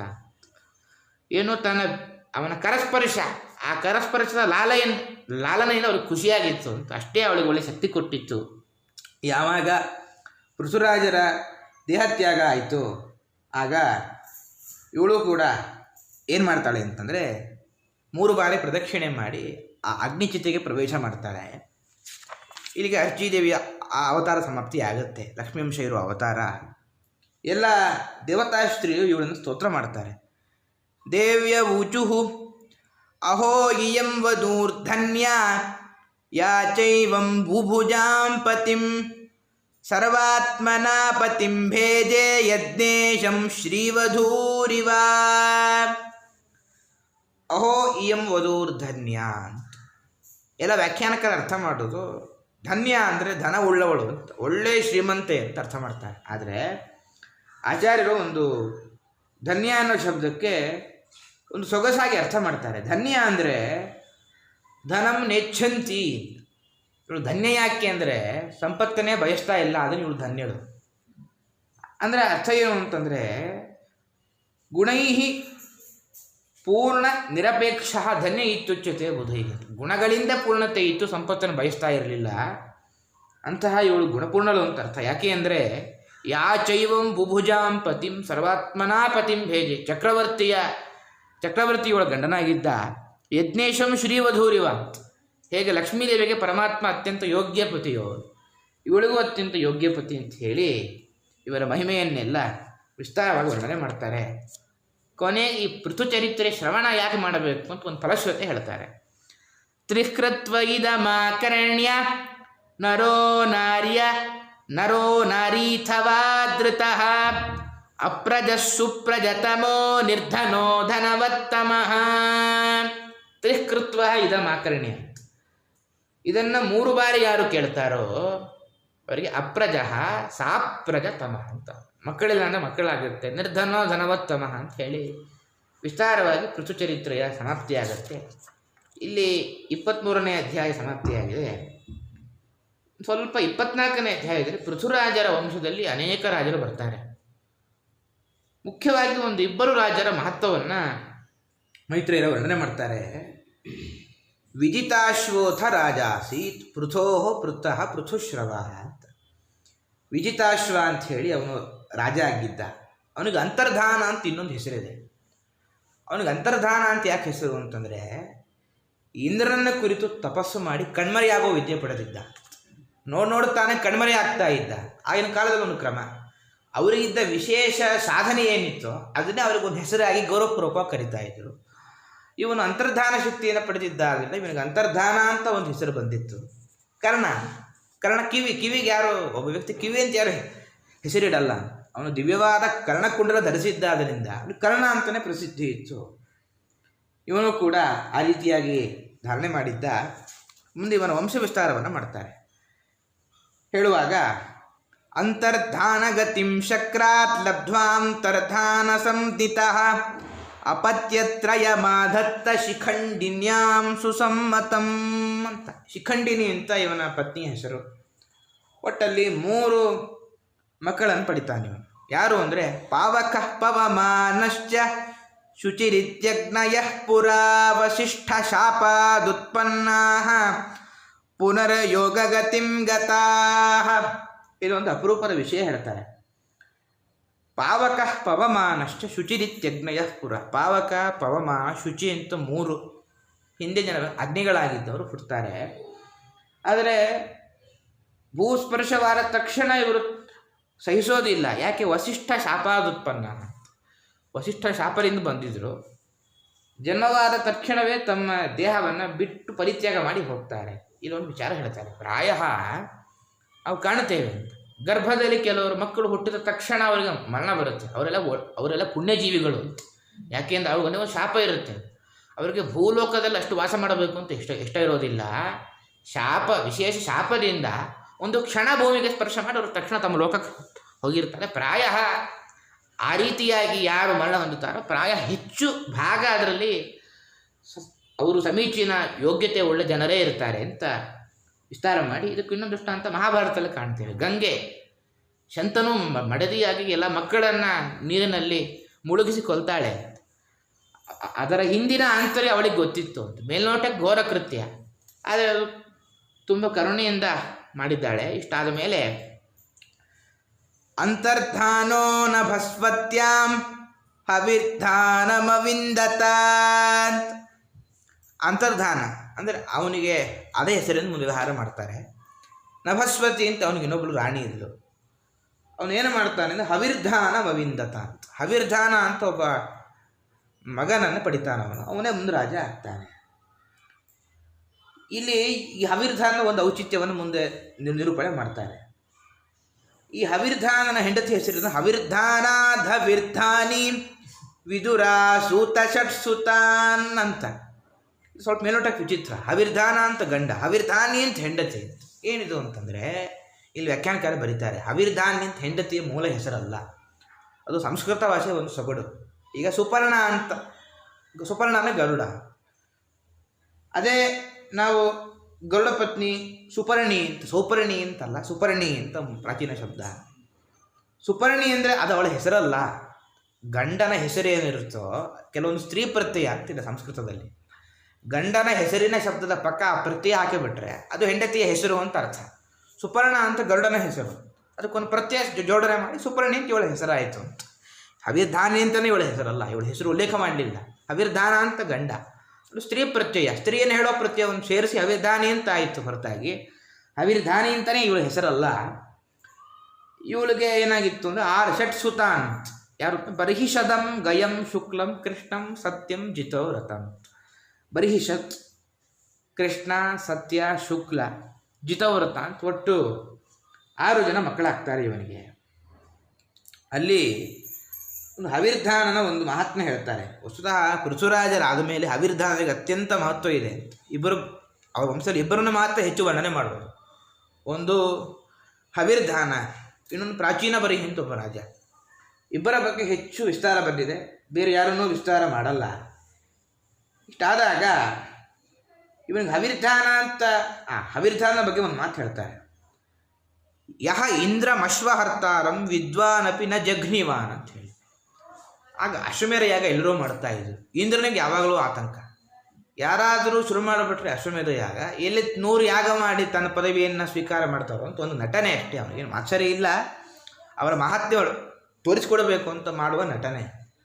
ಪ್ರತಿ ಬಾರಿ ಎಲ್ಲರ ಕುದುರೆಯನ್ನು ಅಪಹಾರ ಮಾಡ್ಕೊಂಡು ಹೋಗ್ತಾ ಇರ್ತಾನೆ, ಅನೇಕ ವೇಷ. ಅವನು ಮಾಯಾವಿ. ಹವಿರ್ಧಾನ ಒಬ್ಬ ರಾಜ, ಅವನು ಒಂದು ಯಾಗ ಶುರು ಮಾಡಿದ್ದ. ಇಂದ್ರ ಬಂದು ಮತ್ತೆ ಕುದುರೆ ಹಾರಿಸ್ಕೊಂಡು ಹೋಗಿಬಿಟ್ಟ. ಆದರೆ ಹವಿರ್ಧಾನ ಯಾವ ಪ್ರತೀಕಾರವನ್ನು ಸ್ವೀಕಾರ, ವಿದ್ವಾನ್, ಅವನು ಅತ್ಯಂತ ಬುದ್ಧಿವಂತ. ನಾನು ಯಾಗ ಮಾಡಿ ಏನಾಗಬೇಕು, ಯಾಕೆ ಅಂದರೆ ನನಗೆ ಪರಮಾತ್ಮನ ಕಡೆ ಮನಸ್ಸು ಬೇಕು ಅಂತ ಅತ್ಯಂತ ಬೈರಾಗಿ ಅಂತ. ಅವನು ರಾಜ್ಯವೇ ಆಳ್ತಾ ಇರಲಿಲ್ಲ, ಎಲ್ಲ ಮಂತ್ರಿಗಳಿಗೆ ರಾಜ್ಯಭಾರ ವಹಿಸಿಕೊಟ್ಟು ಆಂತರಿಕವಾಗಿ ಪರಮಾತ್ಮನನ್ನು ಕಾಣ್ತಾ ಇದ್ದ. ಹಾಗಾಗಿ ಪೃಥುರಾಜರು ನೋಡ್ತೇವೆ, ಅವನ ಮಗ ಅಪವಿಜಿತಾಶ್ವ, ಅವನು ಇಂದ್ರನಿಗೆ ಬಾಣ ಪ್ರಯೋಗ ಮಾಡಿ ಕುದುರೆ ಗೆದ್ದು ಬಂದವ. ಇವನು ಕುದುರೆ ಅಪಹಾರ ಮಾಡಿದ್ರು ಸಂತೋಷದಿಂದ ಅದನ್ನು ಸ್ವೀಕಾರ ಮಾಡದ ಅಂಥೇಳಿ, ಇದು ಇವನ ಎತ್ತರ ಅಂಥೇಳಿ ಇವನ ಬಗ್ಗೆ ಇಟ್ಟು ವರ್ಣನೆ ಮಾಡಿ ಮುಂದೆ ಪ್ರಾಚೀನ ಬರ್ಹಿಷತ್ ಅಂತ ಅವನ ಹೆಸರು. ಆದರೆ ಅವನಿಗೆ ಪ್ರಾಚೀನ ಬರಿಹಿ ಅಂತ ಹೆಸರು ಬಂದಿತ್ತು. ಯಾಕೆ ಅಂದರೆ ಬರ್ಹಿಷತ್ತು ಮಹಾಭಾಗೋ ಹಾವಿನಧಾನಿ ಪ್ರಜಾಪತಿ ಕ್ರಿಯಾಕಾಂಡೇಶು ನಿಷ್ಣಾತೋ ಯೋಗೇಶು ಚ ಕುರುದ್ವಃ. ಇವನು ಅತ್ಯಂತ ಕರ್ಮಠ. ಎಷ್ಟು ಕರ್ಮಠ ಅಂದರೆ ಯಸ್ಯೇದಂ ದೇವಯಜನ ಮನು ಯಜ್ಞಂ ವಿತನ್ವತಃ ಪ್ರಾಚೀನಾಗ್ರೈಃ ಕುಶೈರಾಸೀತ್ ಆಸ್ತೃತಂ ವಸುಧಾತಲಂ. ಯಸ್ಯೇದಂ ದೇವಯಜನ ಮನುಯಜ್ಞಂ ವಿತನ್ವತಃ. ತಾನು ಎಲ್ಲೆಲ್ಲಿದ್ನೋ ತನ್ನ ಇಡೀ ರಾಜ್ಯದಲ್ಲಿ ಯಾಗಶಾಲೆ ನಿರ್ಮಾಣ ಮಾಡಿ ಯಾಗ ಮಾಡ್ತಾ ಇರ್ತಾನೆ ಯಾವಾಗಲೂ. ಸಾಮಾನ್ಯ ಯಾಗದಲ್ಲಿ ದರ್ಭೆಯನ್ನು ಬೆಳೆಸ್ತಾರೆ ಅಂತ. ಅವನು ಇಡೀ ರಾಜ್ಯ ಎಲ್ಲಿ ನೋಡಿದ್ರು ಆ ದರ್ಭೆಗಳಿಂದ ತುಂಬಿತ್ತಂತೆ. ಪೂರ್ವ ಜನರು ವಾಸ ಮಾಡೋಕ್ಕೆ ಜಾಗ ಇರ್ತಿರ್ಲಿಲ್ಲ, ಅಷ್ಟು ದರ್ಭೆಗಳಿಂದ ತುಂಬ ಹೋಗಿತ್ತು. ಅವನಿಗೆ ಪ್ರಾಚೀನ ಬರಿಹಿ ಅಂತ ಹೆಸರು ಬಂತು. ಯಾವ ಕಾರಣಕ್ಕೆ ಇಡೀ ರಾಜ್ಯ ದರ್ಭೆಗಳಿಂದ ತುಂಬಿತೋ ಆ ಕಾರಣಕ್ಕೆ ಅವನಿಗೆ ಪ್ರಾಚೀನ ಬರಿಹಿ ಅಂತ ಹೆಸರು ಬಂತು. ಇಷ್ಟು ವಿಸ್ತಾರ ಮಾಡಿ ಇನ್ನೊಂದು, ಅವನು ಅಲ್ಲಿವರೆಗೂ ಅವನು ಬರೀ ಕರ್ಮಠ, ಅವನಿಗೆ ವಿವಾಹದ ಬಗ್ಗೆ ಚಿಂತೆಯೇ ಇಲ್ಲ. ಕೊನೆಗೆ ಬ್ರಹ್ಮದೇವರೇ ಬಂದು ಅವನಿಗೆ ಮಾಡ್ತಾರೆ ಆದೇಶ, ನೀವು ಮದುವೆ ಆಗಬೇಕು ಅಂತ. ಸಾಮುದ್ರೀಂ ದೇವದೇವೋಕ್ತಾಂ ಉಪಯೇಮೇ ಶತದ್ರುತಿಂ ಯಾಂ ವೀಕ್ಷ್ಯ ಚಾರು ಸರ್ವಾಂಗೀಂ ಕಿಶೋರೀಂ ಸುಷ್ಟ್ವಲಂಕೃತಾಂ ಪರಿಕ್ರಮಂತಿ ಬುದ್ವಾಹೇ ಚಕಮೇಗ್ನಿಶುಕೀಮಿವ. ಸಾಮುದ್ರೀಂ ದೇವದೇವೋಕ್ತಾಂ ಉಪಯೇಮಿ ಶತದ್ರುತಿಂ ಅಂತ. ಬ್ರಹ್ಮದೇವರು ಬಂದು ನಿನ್ನಿಂದ ವಂಶವಿಸ್ತಾರ ಆಗಬೇಕು, ಕರ್ಮ ಸಾಕು, ಒಂದು ಸ್ವಲ್ಪ ಗೃಹಸ್ಥ ಕರ್ಮದ ಕಡೆ ಒಲವು ಕೊಡು ಅಂತ ಉಪದೇಶ ಮಾಡಿ, ಶತದ್ರುತಿ ಅಂತ ವರ್ಣನ ಮಗಳು, ಅವಳನ್ನು ಇವನು ವಿವಾಹ ಆಗ್ತಾನೆ. ಅಲ್ಲೊಂದು ಚಮತ್ಕಾರ ವರ್ಣನೆ ಮಾಡ್ತಾರೆ. ಅವಳ ಸೌಂದರ್ಯ ಎಷ್ಟಿತ್ತು ಅಂದರೆ ಯಾಂ ವೀಕ್ಷ್ಯ ಚಾರು ಸರ್ವಾಂಗಿ, ಅತ್ಯಂತ ಸುಂದರಿ ಕಿಶೋರಿ ಟೀನೇಜು, ಸುಷ್ಫಲಂಕೃತಾಂ ಪರಿಕ್ರಮಂತಿ ಮುದ್ವಾಹೇ ಚಕಮೇಗ್ನಿ ಶುಕೇಮೇವ ಅಂತ. ಇದೊಂದು ಹಾಸ್ಯಮಯವಾಗಿ ಹೇಳ್ತಾರೆ. ಸಾಮಾನ್ಯ ವಿವಾಹ ಸಂಸ್ಕಾರದಲ್ಲಿ ಅಗ್ನಿ ಪ್ರತಿಷ್ಠಾಪನೆ ಮಾಡಿ ಪ್ರದಕ್ಷಿಣೆ ಬರುವ ಕ್ರಮ ಇದೆ. ಒಂದು 2 ಬಾರಿ ಒಮ್ಮೆ ಅಗ್ನಿದೇವರು ಏನು ಮಾಡೋದು, ಶುಕಿ ಅಂತ ಒಬ್ಬರು ರಾಜಕುಮಾರಿ, ಬ್ರಹ್ಮಾಂಡ ಪುರಾಣ ಒಂದು ಕತೆ ಹೇಳುತ್ತೆ. ಶುಕಿ ಅಂತ ರಾಜಕುಮಾರಿ, ಈ ವೃತ್ತ ಅಂತ ಕೇಳಿದ್ರೆ ಯಾರು ಅಗ್ನಿ ಪ್ರತಿಷ್ಠೆ ಮಾಡೋದಂತ ವೃತ್ತ ಅಂತ. ನೂತನ ವಧೂವರರು ಮದುವೆ ಆರಂಭ ಆಗಿದೆ, ಪ್ರದಕ್ಷಿಣೆ ಬರುತ್ತಾ ಅಗ್ನಿದೇವರಿಗೆ ಮೋಹ ಆಗಿ ಒಂದು ನಟನೆ ಮಾಡಲಿಕ್ಕೆ ಅಂತ ಒಂದು ನಟನೆ ಮಾಡುವ ಮೂಲಕ ತಕ್ಷಣ ಅದೃಶ್ಯರಾಗಿ ಆ ಹೆಣ್ಣನ್ನು ಹಾರಿಸಿಕೊಂಡು ಹೋಗಿಬಿಡ್ತಾರೆ ಅಗ್ನಿದೇವರು. ಅದರಂತೆ ಇಲ್ಲೂ ಹಾರಿಸಿಕೊಂಡು ಹೋಗಲಿಲ್ಲ, ಆದರೆ ಪರಿಕ್ರಮಂತಿ ಮುದ್ವಾಹೇ ಅಗ್ನಿ ಚಕಮೆ ಅಂತ ಅವನು ತುಂಬ ಮನಸ್ಸಾಯಿತು ಇವಳ ಮೇಲೆ. ಪುಣ್ಯ ಶುಕೀಮಿವ ಅಂತ ಅಲ್ಲಿ ಹಾರಿಸಿಕೊಂಡೇ ಹೋಗಿದ್ದ, ಇಲ್ಲಿ ಹಾರಿಸಿಕೊಂಡು ಹೋಗಬೇಕು ಅಂತ ವಿಚಾರ ಮಾಡ್ದ. ಈಗ ಬ್ರಹ್ಮದೇವರ ಆಜ್ಞೆ ಮೀರಬಾರದು ಅಂತ ಹಾರಿಸಿಕೊಳ್ಳಿದ್ದು. ಅಷ್ಟು ಸುಂದರವಾಗಿದ್ಲು ಅಂತ ಹೇಳಿ ವರ್ಣನೆ ಮಾಡಿ ಇನ್ನೊಂದು ವರ್ಣನೆ ಮಾಡ್ತಾರೆ. ವಿಬುಧಾಸುರ ಗಂಧರ್ವ ಮುನಿ ಸಿದ್ಧ ಮಹೋರಗಾ ವಿದಿತಾ ಸೂರ್ಯಯ ದಿಕ್ಷು ಕ್ವಣಂತ್ಯೇವ ಚ ನೂಪುರೈ. ವಿಬುಧಾಸುರ ಅಂತ, ನವವಧು ಅಂತ. ಶತಧೃತಿ ಸಾಮಾನ್ಯ ತನ್ನ ರಾಜನ ಅರಮನೆ, ಅವಳು ಗಮನಾಗಮನ ಎಲ್ಲ ಇದ್ದೇ ಇರುತ್ತೆ ಅಂತ. ಕೊಣತ್ ನೂಪುಣೈ ಅಂತ, ಯಾವಾಗ ಕಾಲಗೆಜ್ಜೆ ಧ್ವನಿ ಮಾಡ್ತಾ ಇತ್ತು ಎಲ್ಲ ದೇವತೆಗಳು ಋಷಿಗಳಿಗೆಲ್ಲ ಧ್ಯಾನಭಂಗ ಆಗ್ತಾ ಇತ್ತಂತೆ. ಅಷ್ಟು ಮನಸೋತು ಪರವಶರಾಗಿದ್ದಂತಹ ಸುಂದರಿ. ಅವರಿಬ್ಬರ ದಾಂಪತ್ಯದ ಫಲವಾಗಿ ಪ್ರಾಚೀನ ಬರಿಹಿಷ ಪುತ್ರಾ ಶತಧೃತ್ಯಾಂ ದಶಾಭವನ್ ತುಲ್ಯನಾಮ ವ್ರತಾ ಸರ್ವೇ ವೇದಸ್ನಾತ ಪ್ರಚೇತಸಃ. ಇದೊಂದು ವಿಚಿತ್ರ. 10 ಜನ ಮಕ್ಕಳಾಗ್ತಾರೆ. ತುಲ್ಯನಾಮ ವ್ರತ, ಅವರಿಗೆಲ್ಲ ಪ್ರಚೇತಸರು ಅಂತ ಒಂದೇ ಹೆಸರು. ಪ್ರತ್ಯೇಕ, ಯಾಕೆಂದರೆ ನಾಮಕರಣ ಕಾರ್ಯಕ್ರಮ ಇಲ್ಲ, ಒಬ್ಬೊಬ್ಬರಿಗೆ ದೊಡ್ಡ ಖರ್ಚೇ ಇಲ್ಲ ಅವನಿಗೆ. 10 ಜನಕ್ಕೆ ಪ್ರಚೇತಸರು ಅಂತ ಒಂದು ಗುಂಪಾಯಿತು. ವೇದ ಸ್ನಾತಾಹ, ಅವರಿಗೆಲ್ಲ ವೇದಾಧ್ಯಯನ ವೇದ ಪಾರಂಗತರು. ಅವರಿಗೆ ಇವನು ಉಪದೇಶ ಮಾಡ್ತಾನೆ, ನೀವು ಸೃಷ್ಟಿ ಮಾಡಲಿಕ್ಕೋಸ್ಕರ ಕೆಲವೊಂದು ತತ್ವಗಳ ಬಗ್ಗೆ ವಿಚಾರ ಮಾಡಿಕೊಂಡು ಬರಬೇಕು ಅಂತ. ಅವರೆಲ್ಲ ತಪಸ್ವಿಗಳು ಒಂದು ತಪಸ್ಸನ್ನು ಮಾಡಲಿಕ್ಕೆ ಹೋಗ್ತಾರೆ. ಇಲ್ಲಿ ವೇದವ್ಯಾಸರ ಒಂದು ಕಾವ್ಯದ ಒಂದು ವರ್ಣನೆಯ ಚಮತ್ಕಾರ ಇಲ್ಲಿ ವರ್ಣನೆ ಮಾಡ್ತಾರೆ ಮೈತ್ರೇಯರು. ಸಮುದ್ರ ತೀರಕ್ಕೆ ಬರ್ತಾರೆ. ಸಮುದ್ರಮುಪ ವಿಸ್ತೀರ್ಣಂ ಅಪಶ್ಯಂಸ್ತೆ ಮಹತ್ಸರಃ ಮಹನ್ಮನೈವ ಸ್ವಚ್ಛಂ ಪ್ರಸನ್ನ ಸಲಿಲಾಶಯಂ. ಸಮುದ್ರಂ ಉಪವಿಸ್ತೀರ್ಣಂ ಅಪಶ್ಯಂಸ್ತೆ ಮಹತ್ಸರಃ. ಒಂದು ಸಮುದ್ರ ತೀರಕ್ಕೆ ಬರ್ತಾರೆ. ಸಮುದ್ರದ ಹತ್ತಿರ ತುಂಬ ವಿಸ್ತಾರವಾದ ಸರೋವರ ಇದೆ. ಆ ಸರೋವರ ಹೇಗೆ ಶುದ್ಧವಾಗಿತ್ತು ಅಂದರೆ ಮಹಾನ್ ಮನೈವ ಸ್ವಚ್ಛಂ, ಮಹಾತ್ಮರ ಮನಸ್ಸು ಹೇಗೆ ಸ್ವಚ್ಛವಾಗಿರುತ್ತೋ ಆದರೆ ಹಾಗೆ ಸಮುದ್ರವು ಆ ಸರೋವರ ಸ್ವಚ್ಛ ಆಗಿತ್ತು. ಪ್ರಸನ್ನ ಸಲಿಲಾಶಯಂ, ಎಲ್ಲ ಜಲಚರಗಳು ಪ್ರಸನ್ನವಾಗಿತ್ತು ಅಂಥೇಳಿ. ಮತ್ತ ಭ್ರಮರ ಸೌಸ್ವರೇಯಂ ಹೃಷ್ಟರೋಮಲತಾಂಘ್ರಿಪಂ ಪದ್ಮಕೋಶರಜೋ ದಿಕ್ಷು ವೀಕ್ಷಿಪತ್ಪವನೋತ್ಸವಂ. ನಾವು ವೇದವ್ಯಾಸರನ್ನ ಒಬ್ಬರು ಸರ್ವಜ್ಞರಾಗಿ ವೇದ ವಿಭಾಗವನ್ನು ಮಾಡಿದ್ದು ಅಂತ ಗೌರವಪೂರ್ವಕವಾಗಿ ಕಾಣ್ತೇವೆ. ಒಂದು ಗಾದೆ, ರವಿ ಕಾಣದ್ದನ ಕವಿ ಕಂಡ ಅಂತ ಹೇಳಿ. ಕವಿಗಳು ಇಡೀ ಪ್ರಪಂಚವನ್ನು ನೋಡುವಾಗ ಅವರು ವಿಭಿನ್ನ ದೃಷ್ಟಿಕೋನದಿಂದ ನೋಡ್ತಾರೆ. ವೇದವ್ಯಾಸರ ಒಂದು ಕಾವ್ಯ ಚಮತ್ಕಾರ ಇಲ್ಲಿ ನಮಗೆ ಗೊತ್ತಾಗತ್ತೆ. ಮತ್ತ ಭ್ರಮರ ಸೌಸ್ವರೇಯಂ, ಅಲ್ಲೆಲ್ಲ ಸರೋವರದ ಹತ್ತಿರ ಈ ದುಂಬಿಗಳು ಎಲ್ಲ ಧ್ವನಿಯನ್ನು ಮಾಡ್ತಾ ಇದ್ವು. ಅಲ್ಲ, ಇದೇನು ವಿಶೇಷ ಏನು, ದುಂಬಿಗಳು ಧ್ವನಿ ಎಲ್ಲ ಕಡೆ ಮಾಡೇ ಮಾಡುತ್ತೆ. ಮತ್ತ ಅಂತ ಮಧುಪಾನ ಮಾಡಿ ತಾಗತಾನೇ ದುಂಬಿಗಳು ಈ ಹೂವಿನ ಮಕರಂದವನ್ನು ಪಾನ ಮಾಡಿ ಮದ ಬಂದಿತ್ತು. ಆನೆಗೆ ಮದ ಬಂದ ಹಾಗೆ ಅಂತ. ಆನೆ ಮದ ಬಂದರೂ ಏನು ಮಾತು ಕೇಳಲ್ಲ, ತುಂಬ ಧ್ವನಿ ಮಾಡ್ತಾ ಇದ್ವು ಅಂತೆ. ಆ ಧ್ವನಿ ವಿಶೇಷ ಏನು ಅಂದರೆ ಹೃಷ್ಟ ರೋಮ ಲತಾಂಘ್ರಿಪಂ ಅಂಥೇಳಿ. ಆ ಧ್ವನಿ ಕೇಳಿ ಎಲ್ಲ ಗಿಡಗಳಿಗೆ ರೋಮಾಂಚನ ಆಗ್ತಾ ಇತ್ತು. ಆ ದುಂಬಿಯ ಧ್ವನಿ ಕೇಳಿ ಎಲ್ಲ ಗಿಡಗಳಿಗೆ ರೋಮಾಂಚನ ಆಗ್ತಾ ಇತ್ತು. ಪದ್ಮಕೋಶ ರಜೋ ದಿಕ್ಷು ವೀಕ್ಷಿಪತ್ ಪವನೋತ್ಸವಂ ಅಂಥೇಳಿ. ಆ ಕಮಲದ ಗಂಧ ಎಲ್ಲ ದಿಕ್ಕಿನಲ್ಲಿ ಪ್ರಸರಣ ಆಗುವಂತಹ ಮಾಡು ವಾಯು ಬೀಸ್ತಾ ಇತ್ತು. ಅಲ್ಲಿ ನೋಡ್ತಾರೆ, ಅಲ್ಲ ಅವ್ರಿಗೊಂದು ಆಶ್ಚರ್ಯಕರ ಘಟನೆ ನಡೆಯುತ್ತೆ. ತತ್ರ ಗಾಂಧರ್ವ ಮಾಕರಣ್ಯ ದಿವ್ಯ ಮಾರ್ಗ ಮನೋಹರಂ ವಿಶಿಷ್ಮ್ಯೂ ರಾಜಪುತ್ರಾಂಸ್ತೆ ಮೃದಂಗ ಶಣವಾದ್ಯನು ಅಂತ. ಮೃದಂಗಾದಿ ವಾದ್ಯ ಕೇಳಿ ಬರ್ತಾ ಇದೆ. ಏನು ಅಂತ ಆಶ್ಚರ್ಯದಿಂದ ನೋಡ್ತಾರೆ. ರುದ್ರದೇವರ ದರ್ಶನ ಆಗತ್ತೆ. ರುದ್ರೌವಾಚ ಯೂಯಂ ಬರ್ಹಿಷದ ಪುತ್ರಾಃ ವಿದಿತಂ ವಶ್ಚಿಕೀರ್ಷತಂ ಅನುಗ್ರಹಾಯ ಭದ್ರಂ ವ ಏವಂ ಮೇ ದರ್ಶನಂ ಕೃತಂ ಅಂತ ಹೇಳಿ ರುದ್ರದೇವರು, ಇವು ಪ್ರಾಚೀನ ಬರ್ಹಿರಾಜನ ಮಕ್ಕಳು, ನಿಮ್ಮ ಉದ್ದೇಶ ಏನು ಅಂತ ನನಗೆ ಗೊತ್ತಿದೆ, ನಿಮಗೊಂದಿಷ್ಟು ಉಪದೇಶ ಮಾಡ್ತೀನಿ ಅಂತ ಹೇಳಿ ರುದ್ರಗೀತೆಯನ್ನು ಉಪದೇಶ ಮಾಡ್ತಾರೆ.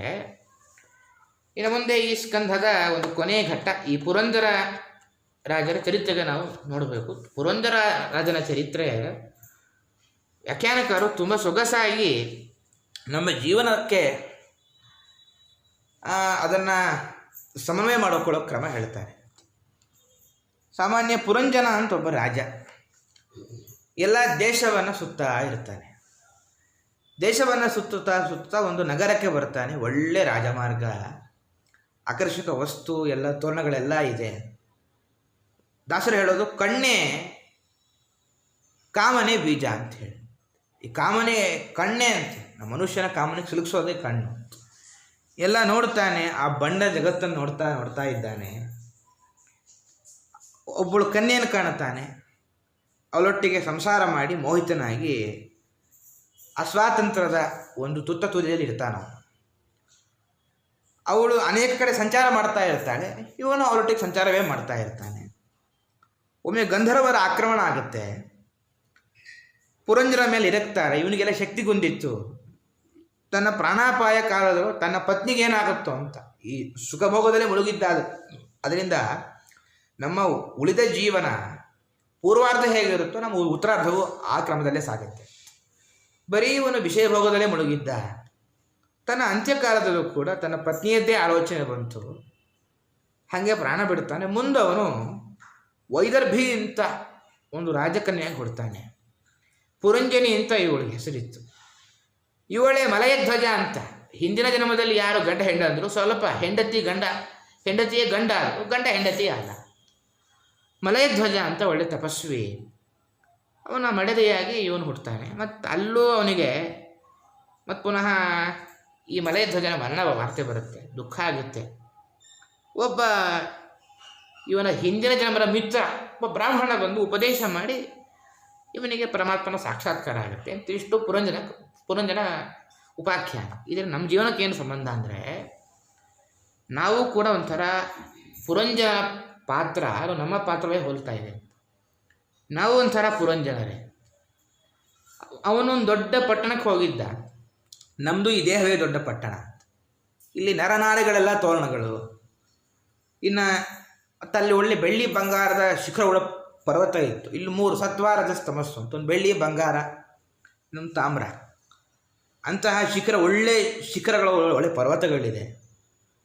ಮತ್ತು ಅಲ್ಲಿ ಒಂದು ಮಾರ್ಗದಲ್ಲಿ ಬೀದಿ ಬೇಕಲ್ವ. ಇಲ್ಲಿ ಬೀದಿ ಯಾವುದು ಅಂತಂದರೆ ಅನೇಕ ನಾವು ಏನು ತುಂಬ ಚೇಷ್ಟೆ ಮಾಡ್ತಾ ಇರ್ತೀವಿ ಬೆಳಿಗ್ಗೆಯಿಂದ ರಾತ್ರಿವರೆಗೂ. ಈ ಚೇಷ್ಟೆ ಇದೇ ಒಂದು ಬೀದಿ ಇದ್ದ ಹಾಗೆ. ಮತ್ತು ಸಂಚಾರ ಮಾಡೋಕ್ಕೆ 9 ದ್ವಾರಗಳಿದೆ, ಕಣ್ಣು ಮೊದಲಾದವುಗಳು. ಕಣ್ಣಿಂದ ಈ ರೂಪ ಪ್ರಪಂಚಕ್ಕೆ ಹೋಗ್ತೇವೆ, ನಾಲಿಗೆಯಿಂದ ಈ ರಸದ ಪ್ರಪಂಚಕ್ಕೆ ಹೋಗ್ತೇವೆ. ಹಾಗಾಗಿ ಇದಕ್ಕೆ ಬ್ರಹ್ಮಪುರಿ ಅಂತ ಹೆಸರು. ಅನೇಕ ದ್ವಾರಗಳಿದೆ. ಆದರೆ ಪುರಂಜನ ನೋಡೋ ನಗರಕ್ಕಿಂತ ಈ ನಮ್ಮ ದೇಹವೇ ನಗರ, ಈ ದೇಹವೇ ನಗರವೇ ಅತ್ಯಂತ ಸುಂದರ. ಯಾಕೆಂದರೆ ಎಲ್ಲ ವ್ಯವಸ್ಥಿತವಾಗಿದೆ, ಎಲ್ಲೂ ಕೊಳೆ ಇಲ್ಲ, ನಿರ್ಮಲ ಆಗಿದೆ. ಈ ಆಹಾರವನ್ನು ಜಗಿದಾಗ ಜೀರ್ಣ ಮಾಡೋ ಯಂತ್ರನೂ ಇದೆ. ಹಾಗಾಗಿ ಇಷ್ಟೆಲ್ಲ ದೇಹ ಪುರ ಇದೆ. ಇಲ್ಲಿ ಅವನು ಅಂತಃಪುರಕ್ಕೆ ಪ್ರವೇಶ ಮಾಡಿದ. ನಾವು ಕೂಡ ಈ ಹೃದಯ, ಈ ದೇಹವೆಂಬ ಪುರಕ್ಕೆ, ಅಲ್ಲಿ ದೇಹವೇ ಒಂದು ಪಟ್ಟಣ, ಹೃದಯವೇ ಒಂದು ಅಂತಃಪುರ ಅಂತ ಅಲ್ಲಿ ನಾವು ಪ್ರವೇಶ ಮಾಡ್ತೀವಿ. ಅಲ್ಲಿ ಅವ ಹೆಣ್ಣನ್ನು ಕೊಂಡು ಮೋಹಿತನಾದ. ನಮಗೂ ನಮ್ಮ ಬುದ್ಧಿ ಇದೆ, ಆ ಬುದ್ಧಿಯೇ ಒಂದು ಹೆಣ್ಣು. ನಾವು ಅವಳನ್ನು ಕೊಂಡು ಮೋಹಿತರಾಗಿ ಅವಳ ಬುದ್ಧಿಯ ಪ್ರೇರಣೆಗೆ ತಕ್ಕಂತೆ ನಾವು ಸಾಕ್ತೇವೆ. ಅಲ್ಲಿ ಗಂಧರ್ವರ ಆಕ್ರಮಣ ಆಗಿತ್ತು. ಬುದ್ಧಿ ತಿರುಗೋ ಊರಂದರೆ ವಿಷಯ ಪದಾರ್ಥಗಳು. ಬುದ್ಧಿ ಎಲ್ಲೆಲ್ಲಿ ತಿರುಗುತ್ತೋ ನಾವು ಅಸ್ವತಂತ್ರರಾಗಿ ಅಲ್ಲೆಲ್ಲ ಸಂಚಾರ ಮಾಡ್ತಾ ಇರ್ತೇವೆ. ಅಲ್ಲಿ ಗಂಧರ್ವರ ಆಕ್ರಮಣ ಆಗಿತ್ತು. ಇಲ್ಲೂ ಕೂಡ ಗಂಧರ್ವರು 365 ಒಂದು ವರ್ಷ ಅಲ್ಲಿ ಗಂಧರ್ವರ ಆಕ್ರಮಣ ಇದ್ದ ಹಾಗೆ 360 ದಿನ ಆಕ್ರಮಣ ನಮ್ಮ ಮೇಲೆ ಆಗುತ್ತೆ. 365 ದಿನದ ಆಕ್ರಮಣ ನಮ್ಮ ಮೇಲೆ ಆಗ್ತಾ ಇದೆ. ನಮಗೆ ಏಕೆ ಭುಂಜತೇತೆ ತ್ವಗಂ ಪಾಪ ಏ ಪಚಂತಿ ಆತ್ಮಕಾರಣ ಅಂತ ಹೇಳಿ ನಮಗೆ ಯಾವುದೂ ಎಚ್ಚರ ಇಲ್ಲ. ಪ್ರತಿ ವರ್ಷ ಒಂದು ದಿನ ಹೋದ ಹಾಗೆ ಸಂವತ್ಸರ ಬಂತು ಅಂತ ಹುಚ್ಚಿದ್ದು ಕುಣಿತೇವೆ. ಕೊನೆಗೆ ನಮ್ಮ ಮೃತ್ಯು ಸನ್ನಿಹಿತ ಆಗುತ್ತೆ. ಅಲ್ಲಿ ಸೈನಿಕರು ಘಾಸಿಗೊಳಿಸಿದ ಹಾಗೆ ಈ ರೋಗಗಳೇ ಸೈನಿಕರು ನಮ್ಮನ್ನು ಘಾಸಿಗೊಳಿಸ್ತಾರೆ. ಆದರೆ ಅಲ್ಲಿ ಹೇಗೆ ತನ್ನ ಹೆಂಡತಿ ಚಿಂತೆ ಇತ್ತು, ಇವನು ಕೂಡ ತನ್ನ ಬುದ್ಧಿಯ ಬಗ್ಗೆ ಚಿಂತೆ ಮಾಡಿ ಏನೇನೋ ಬಯಸ್ತಾನೆ. ಇವನೇನಾದ ಪುರಂಜನ ಇನ್ನೊಮ್ಮೆ ಜನ್ಮಾಂತರದಲ್ಲಿ ಹೆಣ್ಣಾಗಿ ಹುಟ್ಟುತ್ತಾನೆ. ನಾವು ಕೂಡ ಅಷ್ಟೇ ಹೆಣ್ಣಾಗಿ ಹುಡ್ತೇವೆ. ಹೆಣ್ಣಾಗೋದು ಅಂದರೆ ಏನು ಅಂದರೆ ನಮಗೆ ತ್ಯಾಗ ಮನೋಭಾವನೆ ಬರುತ್ತೆ. ಯಾವತ್ತೂ ಹೆಣ್ಣು, ಶಾಸಕರು ಹೇಳ್ತಾರೆ, ಹೆಣ್ಣು ತ್ಯಾಗದ ಪ್ರತೀಕ. ಹೆಣ್ಣು ಮಾಡುವ ತ್ಯಾಗ ಯಾರೂ ಮಾಡೋದಿಲ್ಲ ಪ್ರಪಂಚದಲ್ಲಿ. ನಾವು ಹೆಣ್ಣಾಗ್ತೇವೆ ಅಂತಂದರೆ ಏನೋ ಒಂದಿಷ್ಟು ಪುಣ್ಯ ಇತ್ತು ಅಂದರೆ ತ್ಯಾಗ ಮನೋಭಾವ ಬರುತ್ತೆ ನಮಗೆ ಮುಂದಿನ ಜನ್ಮಾಂತರದಲ್ಲಿ. ಅವಳಿಗೆ ಗಂಡ ಸಿಕ್ಕ ಅಂದರೆ ನಮಗೆ ಗುರುಗಳು ಸಿಕ್ಕರು ಅಂತ. ಅವಾಗ ಅಲ್ಲಿ ಮಧ್ಯದಲ್ಲಿ ಸಿಗ್ತಾರೆ ಗುರುಗಳು, ಆದರೆ ನಮಗೆ ಅವರನ್ನು ದೂರ ಮಾಡಿಕೊಳ್ತೇವೆ. ಸ್ನೇಹಿತ ಸಿಕ್ಕಾಗ ಪರಮಾತ್ಮ ಇನ್ನೊಂದು ರೂಪದಿಂದ ಸಿಗ್ತಾನೆ, ಬಂದು ನಮಗೆ ಅಲ್ಲಿ ಹೇಗೆ ಅವನಿಗೆ ತತ್ವೋಪದೇಶ ಮಾಡಿ ಪುರಂಜನನ ಉನ್ನತಿ ಕಾರಣ ಆಗ್ತಾನೋ ನಮಗೂ ಕೂಡ ಪರಮಾತ್ಮ ಒಂದು ರೂಪದಿಂದ ನಮ್ಮ ಔನ್ನತ್ಯ ಕಾರಣ ಆಗ್ತಾನೆ. ಹಾಗಾಗಿ ಈ ಪುರಂಜನ ಕಥೋಪಾಖ್ಯಾನ ಏನಿದೆಯಲ್ವಾ, ಅದು ನಮ್ಮ ಜೀವನದೇ ಒಂದು ಪ್ರತೀಕ ಅಂಥೇಳಿ ತಾಯೇ ಪಿಬಂತ್ಯ ವಿತೃಶೋಂದಪಗಾಢ ಕರಣೈ ತಾನ್ನ ಸ್ಪೃಶಂತ್ಯ ಶನತೃಟ್ ಭಯ ಶೋಕ ಮೋಹ ಅಂಥೇಳಿ ಇದಕ್ಕೆ ಇಷ್ಟು ವ್ಯಾಖ್ಯಾನ ಮಾಡ್ತಾರೆ. ಇಲ್ಲಿ ಇನ್ನೊಂದು ಭಾಗ ಇದೆ, ನಮ್ಮನ್ನು ನಾವು ಗುರುತಿಸಿಕೊಳ್ಳಬೇಕು ಅಂತ. ಹೇಗೆ ಅಂದರೆ ಒಂದು ಸುಂದರ ದೃಷ್ಟಾಂತ ಕೊಡ್ತಾರೆ ಜ್ಞಾನಿಗಳು. ಈ ಪ್ರಾಣಿಗಳ ಒಂದು ಸ್ವಭಾವ, ಪ್ರಾಣಿಗಳು ಚಿಕ್ಕ ಮರಿಯಾಗಿದ್ದಾಗ ಎಲ್ಲಿ ಸೇರ್ತವೋ ಅದರ ಸ್ವಭಾವದ ಪರಿವರ್ತನೆಯೂ ಹಾಗೆ ಆಗುತ್ತೆ. ಒಂದು ಹುಲಿ ಮರಿ ಏನೋ ಅದಷ್ಟ ಸರಿ ಇರಲಿಲ್ಲ, ಒಂದು ಕುರಿಗಳ ಮಧ್ಯಕ್ಕೆ ಸೇರಿತ್ತು. ಆ ಹುಲಿಯ ಗಂಭೀರನಾದ ಮೇ ಅಂತ ಆಯ್ತು, ಗಂಭೀರನಾದ ಬರ್ತಾ ಇರಲಿಲ್ಲ. ಒಂದು ಹುಲಿ ನೋಡ್ತಂತ, ನೋಡಿ ಇದು ತನ್ನ ಒಂದು ವಂಶಕ್ಕೆ ಕಳಂಕ ತರುತ್ತೆ ಅಂತೇಳಿ ಉಪಾಯವಾಗಿ ಆ ಹುಲಿ ಮರಿಯನ್ನು ಈ ಒಂದು ನದಿಯ ದಡಕ್ಕೆ ಹತ್ತಿರ ಕರೆದುಕೊಂಡು ಹೋಗಿ, ನೋಡು ನೀನಲ್ಲಿ ನೋಡು, ನಿನ್ನ ಮುಖ ನನ್ನ ಮುಖ ನೋಡು ಅಂತ. ಆ ಹುಲಿಯ ಪ್ರತಿಬಿಂಬ ಕಾಣಿತು. ಯಾಕೋ ಇದಕ್ಕೂ ಮೀಸೆ ಎಲ್ಲ ಇದೆ, ನನಗೂ ಮೀಸೆ ಎಲ್ಲ ಇದೆ, ಬಾಲ ನನಗೂ ಇದೆ ಅಂತೇನೋ ಅದಕ್ಕೆ ಒಂದು ಸ್ವಲ್ಪ ಸಂಶಯ ಬಂತ ಆ ಹುಲಿ ಮರಿಗೆ. ಅದು ತಾನೇ ಕೂಗ್ತು ಅಂತ, ಇದು ಹುಲಿ ಮರಿಯೂ ಕೂಗ್ತು ಅಂತ. ಈ ಕಥೆಗೂ ನಮಗೇನು ಸಂಬಂಧ ಅಂದರೆ ನಾವು ಕೂಡ ಒಂದು ಈ ಹುಲಿ ಮರಿ ಹಾಗೆ ಇದ್ದೇವೆ. ನಾವು ಕೂಡ ಏನೋ ನಮ್ಮ ನೈಜ ಸ್ವರೂಪ ಬೇರೆ, ಈ ಕುರಿಯ ಮಧ್ಯಕ್ಕೆ ಈ ಸಂಸಾರದ ಏನು ಸಿಕ್ಬಿದ್ದಿದ್ದೇವೆ. ನಾವು ಮೇ ಅಂತ ಕೂಗ್ತೇವೆ. ಮೇನೆ ಎಲ್ಲ ನನ್ನದು ಅಂತ, ಮೇಂದು ಎಲ್ಲ ನನ್ನದು ಅಂತ ಕೂಗ್ತಾ ಇರ್ತೇವೆ. ಅಲ್ಲಿ ಒಂದು ಹುಲಿ ಬಂದ ಹಾಗೆ ನಮ್ಮ ಈ ಪ್ರಕೃತಿಯ ನಂಟನ್ನು ಬಿಡಿಸ್ಬೇಕು ಅಂತ ಕೆಲವರು ಬರ್ತಾರೆ. ಒಳ್ಳೆಯ ಮಾತಲ್ಲಿ ಹೇಳಿದ್ರೆ ನಾವು ಕೇಳಲ್ಲ. ಒಂದು ಸ್ವಲ್ಪ ಈ ಭೀಮಸೇನ ದೇವರು ಧೃತರಾಷ್ಟ್ರನಿಗೆ ವೈರಾಗ್ಯ ಬೆಳೆಸಿ ಒಂದು ಸ್ವಲ್ಪ ಕಟುವಾಗಿ ನಮ್ಮನ್ನು ದಾರಿಗೆ ತರ್ತಾರೆ. ಆಗ ನಮ್ಮ ನೈಜ ಸ್ವರೂಪದ ಅರಿವು ನಮಗಾಗುತ್ತೆ. ಹಾಗಾಗಿ ಈ ರೀತಿಯಾಗಿ ನಾವು ನಮ್ಮ ವ್ಯಕ್ತಿತ್ವವನ್ನು ಅರ್ಥ ಮಾಡಿಕೊಳ್ಳಬೇಕು ಅಂತ ಹೇಳಿ ಕೊನೆ ಘಟ್ಟದಲ್ಲಿ ಪ್ರಚೇತಸರಿಗೆ ನಾರದರು ಒಂದು ಮಾತು ಹೇಳ್ತಾರೆ. ಪರಮಾತ್ಮನ ಭಕ್ತಿಯ ಒಂದು ಸಂಬಂಧ ನಮ್ಮ ಜೀವನದಲ್ಲಿ ಯಾಕಿರಬೇಕು ಅಂದರೆ, ನಮಗೆ ಯಾವುದು ಕೈಗೆ ಸಿಗಲೋ ಆ ದೂರದ ವಸ್ತುವನ್ನು ಪಡೀಲಿಕ್ಕೆ ಹೋಗಿ ಮಂಡೆ ಪೆಟ್ಟು ತಿನ್ನೋದೇ ಜಾಸ್ತಿ. ನಾವು ಅದಕ್ಕೆ ಭಕ್ತಿಯ ಮಾರ್ಗದಲ್ಲಿ ಸಾಗರಿ ಅಂತ ಹೇಳ್ತಾರೆ ನಾರದರು. ಯಥಾ ತರೋರ್ಮೂಲ ನಿಷೇಚನೇನ ತೃಪ್ಯಂತಿ ತತ್ಸ್ಕಂಧ ಭುಜೋಪಶಾಖಾಃ ಪ್ರಾಣೋಪಹಾರಾಚ್ಚ ಯಥೇಂದ್ರಿಯಾಣಾಂ ತಥೈವ ಸರ್ವಾರ್ಹಣಮಚ್ಯುತೇಜ್ಯ. ಯಥಾ ತರೋರ್ಮೂಲ ನಿಷೇಚನೇನ, ಮರದಲ್ಲಿ ಫಲ ಕೊಡಬೇಕು ಅಂದರೆ ನೀರು ಎಲ್ಲಿಗಿರಬೇಕು ಅಂದರೆ ಬೇರಿಗೆ ನೀರಿರಬೇಕು, ಹೊರತು ರೆಂಬೆಗೆ ನೀರಿರಿದ್ರೆ ಮರ ಫಲ ಕೊಡೋದಿಲ್ಲ. ಹಾಗೆ ಜಗತ್ತೇ ಒಂದು ವೃಕ್ಷ, ಮೋಕ್ಷವೆಂಬ ಫಲ ಸಿಗಬೇಕಾ, ಅದರ ಬೇರು ಪರಮಾತ್ಮ, ಅವನಲ್ಲಿ ಭಕ್ತಿಯ ನೀರು ಇರಬೇಕು, ನಿಮಗೆ ಮೋಕ್ಷ ಸಿಗುತ್ತೆ ಅಂತ ಒಂದು ಇನ್ನೊಂದು ದೃಷ್ಟಾಂತ ಕೊಡ್ತಾರೆ. ಪ್ರಾಣೋಪಹಾರಾಚ್ಯ, ಇದು ತುಂಬ ಅದ್ಭುತವಾದ ದೃಷ್ಟಾಂತ. ಒಮ್ಮೆ ಎಲ್ಲ ಇಂದ್ರಿಯಗಳು ಒಂದು ಕಡೆ ವಿಚಾರ ಮಾಡ್ತಾ ಇದ್ವಂತೆ. ಕಾಲು ಕೈ ಕಣ್ಣೆಲ್ಲ ನಾವೆಲ್ಲ ಎಷ್ಟು ಕ್ರಿಯಾಶೀಲರು, ಹೊಟ್ಟೆ ಮಾತ್ರ ಖಾಲಿ ಇರುತ್ತೆ. ಕಾಲು ನಡಿಬೇಕು, ಕೈ ದುಡಿಬೇಕು, ಕಣ್ಣು ನೋಡುತ್ತೆ, ಕಿವಿ ಕೇಳುತ್ತೆ, ಹೊಟ್ಟೆ ಮಾತ್ರ ತುಂಬುತ್ತಾ, ಹೊಟ್ಟೆ ಏನೂ ಕೆಲಸ ಮಾಡಲ್ಲ. ನಾವು ಮಾತ್ರ ತುಂಬ ಕೆಲಸ ಮಾಡಬೇಕು, ಹೊಟ್ಟೆ ತುಂಬಿಸಲು ನಾವೇ ದುಡಿಬೇಕು ಅಂತ ಕಣ್ಣು ಆಹಾರದ ಕಡೆ ನೋಡಲಿಲ್ಲ, ಕಾಲು ಆಹಾರ ಸ್ವೀಕಾರ ಮಾಡೋಕ್ಕೆ ಚಲಿಸಲೇ ಇಲ್ಲ, ಕೈ ತರಲಿಲ್ಲ ಅಂತ, ಹೊಟ್ಟೆಗೆ ಊಟವೇ ಇಲ್ಲ ಅಂತ. ಒಂದು ವಾರ ಆಯಿತಂತೆ, ಎಲ್ಲ ಬಿದ್ದೋಗ್ಬಿಟ್ಟು ಅಂತ. ಆಗದ ಅರ್ಥ ಮಾಡ್ಕೊಂಡ್ವಂತೆ, ಹೋಗ್ಬಿಡು, ಹೊಟ್ಟೆ ನಮಗಿಂತ ಕ್ರಿಯಾಶೀಲ ಅಂತ. ಯಾಕೆ ಹೊಟ್ಟೆ ಕೆಲಸ ಆದರೆ ನಮಗೆಲ್ಲ ಕೆಲಸ. ಹಾಗಾಗಿ ತಾವು ಸುಮ್ಮನೆ ತಮ್ಮ ಚೇಷ್ಟೆಯನ್ನು ಮಾಡೋದು ಪ್ರಾರಂಭ ಮಾಡಿದ್ವಂತೆ. ಪ್ರಾಣೋಪಹಾರಾಚೆ, ಹೇಗೆ ಇಂದ್ರಿಯಗಳು ತಮ್ಮ ಚೇಷ್ಟೆಯನ್ನು ಮಾಡೇ ಮಾಡ್ತಾವೋ ನಾವು ಅಷ್ಟೇ ಅಂತ. ಹೊಟ್ಟೆಗೆ ಹಾಗೆ ನಮ್ಮ ಜೀವನದಲ್ಲಿ ಒಂದು ದೇವರು ಮತ್ತು ಧರ್ಮ ಎರಡು ಹೊಟ್ಟೆ ಆಗಿದೆ. ಮೇಲ್ನೋಟಕ್ಕೆ ನಾವೇನೋ ಮಾಡಿದ್ರು ಕೊನೆಗೆ ಅರ್ಪಣೆ ಆಗೋದು ಹೊಟ್ಟೆಗೆ ಪರ್ಯವಸಾನ ಆಗುವ ಹಾಗೆ ಧರ್ಮದಲ್ಲೇ ಪರ್ಯವಸಾನ ಆಗೋದು ಈಶ್ವರನಲ್ಲೇ ಆಗತ್ತೆ. ನಾವು ಇಂದ್ರಿಯಗಳಾಗಿ ಯಾಕೆ ಏನೇ ಮಾಡಿದ್ರು ಭಗವಂತನಿಗೆ ಅರ್ಪಣೆ ಮಾಡಬೇಕು ಅಂತ ಖಾಲಿ ಕೂತ್ರೆ ಹೊಟ್ಟೆಗೆ ಆಹಾರ ಹಾಕಿಲ್ಲ ಅಂದ್ರೆ ನಮ್ಮ ಕೆಲಸ ಆಗೋದಿಲ್ಲ. ಹಾಗೆ ಯಾವಾಗ ಧರ್ಮ ಮಾರ್ಗದಲ್ಲಿ ಈಶ್ವರನ ಕಡೆ ನಾವು ಸಾಗಲ್ವೋ ನಮ್ಮ ಉತ್ಥಾನ ಆಗೋದಿಲ್ಲ. ಹಾಗಾಗಿ ಭಕ್ತಿ ಕಡೆ ಸಾಗಬೇಕು ಅಂತ ಇಷ್ಟು ವಿಸ್ತಾರ ಮಾಡಿ ಇಲ್ಲಿಗೆ 4ನೇ ಸ್ಕಂದ ಮುಕ್ತಾಯ ಆಗುತ್ತೆ. ಇನ್ನು ಮುಂದಿನ ಸ್ಕಂದದಲ್ಲಿ ವಿಶೇಷವಾಗಿ ಜಡಭರತರ ಉಪದೇಶ, ರಘುಗಣರಾಜರ ಚರಿತ್ರೆ, ನರಕ ವರ್ಣನೆ, ಆ ಎಲ್ಲ ಭಾಗಗಳಿದೆ. ವಿಶೇಷವಾಗಿ ಪ್ರಿಯವರ್ತರಾಜರ ಕಥಾನಕವು ಮುಂದೆ ವಿಸ್ತಾರ ಮಾಡ್ತಾರೆ. ನಾವು ಆ ಭಾಗವನ್ನು ನಾನು ನಾಳೆ ನೋಡೋಣ ಅಂತ ಹೇಳ್ತಾ, ಅನೇನ ಭಾವಿ ಯತ್ಪುಣ್ಯಂ ತದಾಪ್ನೋತು ಗುರುರ್ಮಮ ಶ್ರೀಕೃಷ್ಣಾರ್ಪಣಮಸ್ತು ಮಧ್ವೇಶಾರ್ಪಣಮಸ್ತು.